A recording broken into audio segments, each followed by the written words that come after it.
Hello again, fellow YouTubers and fellow Bond fans. Solomon Pleasant back for another James Bond movie review. And we are almost done with these movie reviews. I think after this one we have 4 more.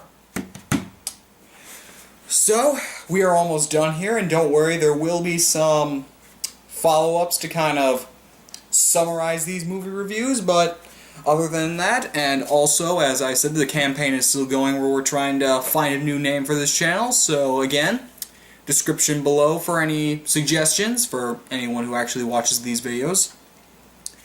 And let's dive right into Pierce Brosnan's second last Bond film, The World Is Not Enough.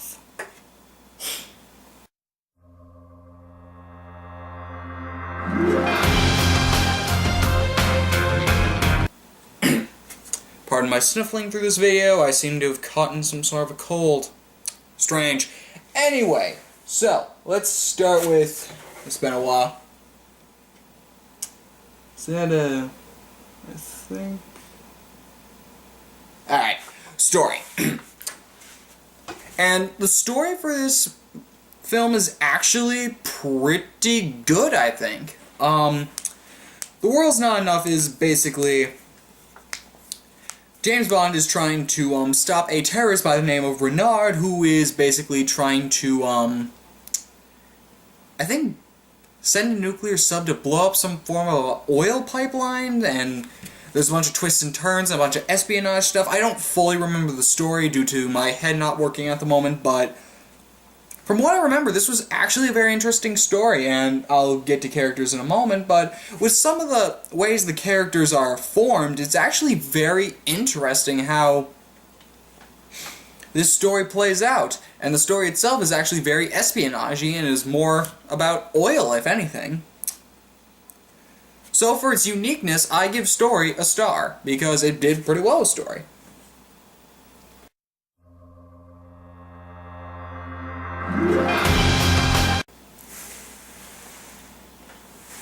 Moving on to scenery. The scenery in this film is really good.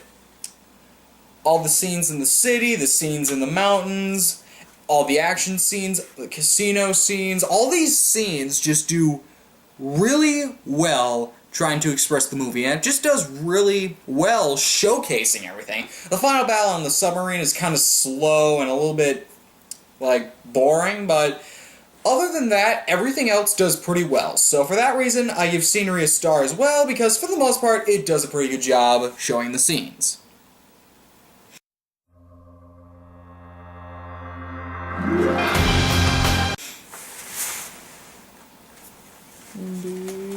Gotta check. Follow-up. This film does not follow up Tomorrow Never Dies. Just because I personally like Tomorrow Never Dies just a little bit better than this film. Maybe it's because this film could have had a better final action scene, which this film doesn't have that good final action scene. It's not one of my favorites, but Tomorrow Never Dies just was a little bit better than this film. It's just more of a personal liking. And again, the final action scene is not one of my favorites from The World Is Not Enough. Tomorrow Never Dies, I think, had a better action scene, to be totally honest. So, for that reason, I give follow-up a half a star, because I just think Tomorrow Never Dies just did a little bit better than this one.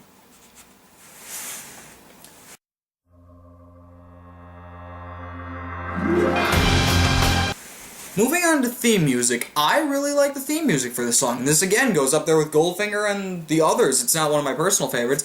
It's a lot like You Only Live Twice.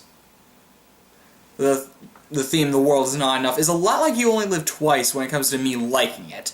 It's one of those songs where I can just listen to it and just be taken away. It's not one of my personal favorites where I'll listen to it over and over, but it's one of those where when I'm listening to it, I'm enjoying it at least.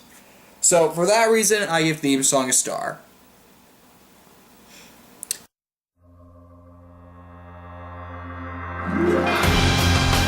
Finally, moving on to characters. Pierce Brosnan does a good job as Bond.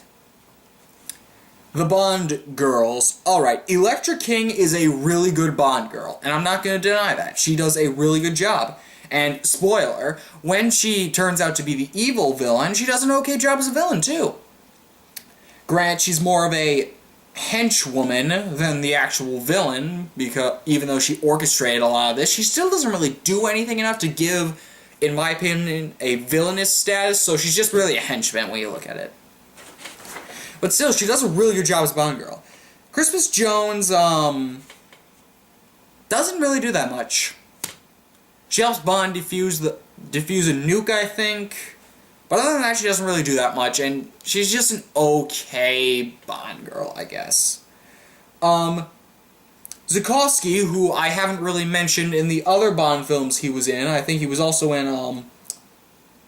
GoldenEye and maybe Tomorrow Never Dies? I'm not sure, but he was at least in GoldenEye. And Zukovsky is a good, friend to Bond, and it's kind of sad when he dies. Again, we have a bunch of spoilers on this. M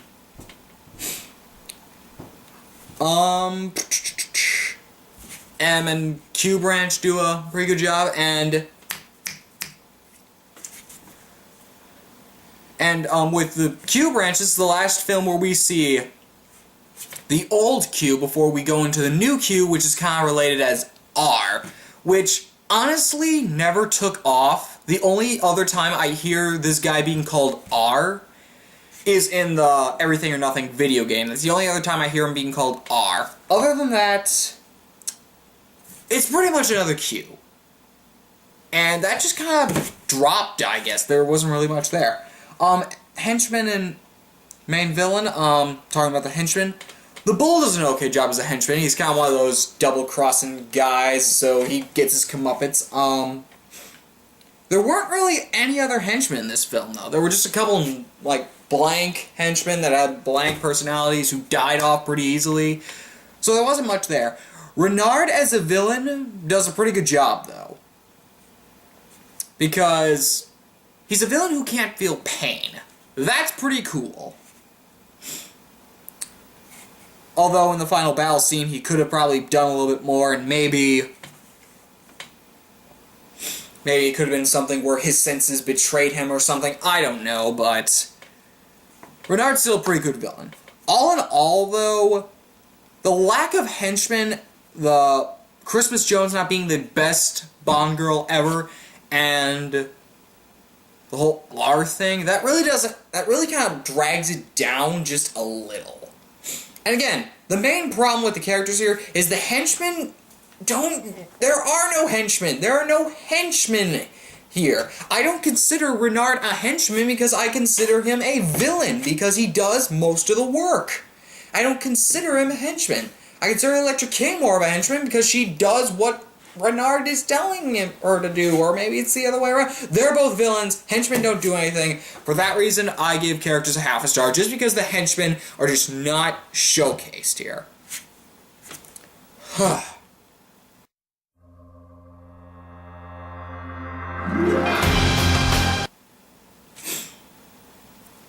So all in all, I give The World's Not Enough a 9 out of 10, or a 4 out of 5 for those of you keeping track at home. And yeah, I think this is a good enough rating. And again, sorry for the lack of stellar rating. I'm just not feeling the best, apparently.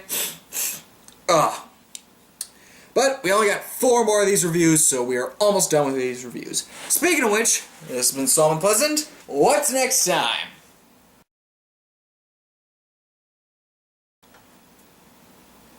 Oh, that one! Wait. What? You're saying a lot of people don't like that one. Are you sure? Are you sure? Because when I watched... Really? Wow. Well, yeah, I mean, I get that, but all in all, I mean, you have to save it for next time. Alright. Next time's gonna be interesting.